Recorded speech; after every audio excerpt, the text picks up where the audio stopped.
Senior NC नेता शेख बशीर हमारे साथ मौजूद हैं।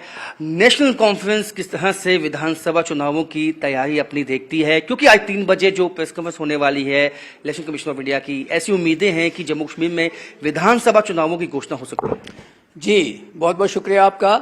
नेशनल कॉन्फ्रेंस चुनाव के लिए तैयार है और दूसरा यह है कि इस बात का इंतज़ार किया जा रहा है कि कब चुनाव की घोषणा हो और लोगों को अपना नुमाइंदा चुनने का मौका मिले।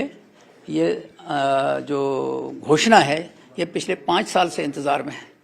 जम्मू कश्मीर के लोग बेसब्री से इसका इंतज़ार कर रहे हैं और आज सुना है कि प्रेस कॉन्फ्रेंस हो रही है। जब तक प्रेस कॉन्फ्रेंस होगी नहीं तब तक कुछ नहीं कह सकते, लेकिन अगर अनाउंस हो जाता है तो हम तैयार हैं। और इस वक्त फारूक साहब जो हैं वो चनाब वैली के टूर पे हैं। हाल ही में उमर साहब ने बनी, बसोली और इधर यहाँ विजयपुर का जलसा किया है। हम बिल्कुल फील्ड में। लोकसभा चुनाव में जिस तरह का रिजल्ट आया, आपको लगता है उसका इम्पैक्ट विधानसभा चुनाव में आएगा? एनसी को फायदा मिलने वाला है कश्मीर घाटी में? आप बेफिक्र रहिए, जम्मू कश्मीर में नेशनल कॉन्फ्रेंस ही हुकूमत बनाएगी। इम्पैक्ट की बात अलग है। असेंबली चुनाव और पार्लियामेंट के चुनाव में लोगों के मुद्दे डिफरेंट होते हैं। जब पार्लियामेंट का चुनाव होता है तो लोगों की सोच कुछ और होती है। जब असेंबली के चुनाव होते हैं तो सोच थोड़ी सी डिफर होती है, क्योंकि वहाँ कैंडिडेट के ऊपर भी बहुत सी चीज़ें होती हैं, छोटे छोटे इश्यूज होते हैं। जब नीचे पंचायतों में जाएं, डीडीसी में जाएं तो ऑल टुगेदर डिफरेंट होता है। फिक्र नहीं करें, नेशनल कॉन्फ्रेंस हुकूमत बनाएगी। हमने देखा कि एक प्री पोल अलायंस लोकसभा चुनाव में किया इंडिया अलायंस के साथ आपने। विधानसभा चुनावों में भी कोई अलायंस हो सकता है या बाद में? ये लीडरशिप का काम है। हमारा काम फील्ड में रहना है। लीडरशिप जब फैसला करेगी कोई, ये उनका काम है।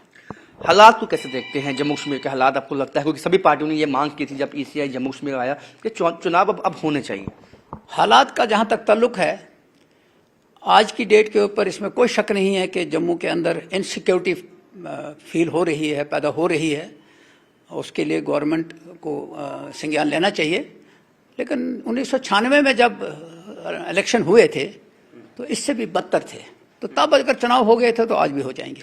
एक अंतिम सवाल होगा कि नेशनल कॉन्फ्रेंस क्योंकि एक रीजनल पार्टी है, वो जम्मू कश्मीर में किसे अपना जो सही जिसे कहेंगे हम ओपोनेंट मानती है? देखिए जी, जम्मू कश्मीर में नेशनल कॉन्फ्रेंस ने हमेशा सेकुलरिज्म को मजबूत करने के लिए चुनाव लड़ा है। जो विचारधारा है वो सेकुलर है।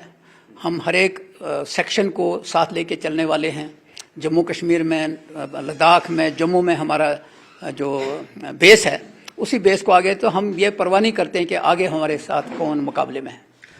तो नेशनल कॉन्फ्रेंस तैयार है। यदि चुनाव की घोषणा होती है तो नेशनल कॉन्फ्रेंस दमखम के साथ इस इलेक्शन में चुनाव लड़ेगी। कैमरामैन नवाइन दत्त के साथ राजेंद्र, न्यूज़ 18।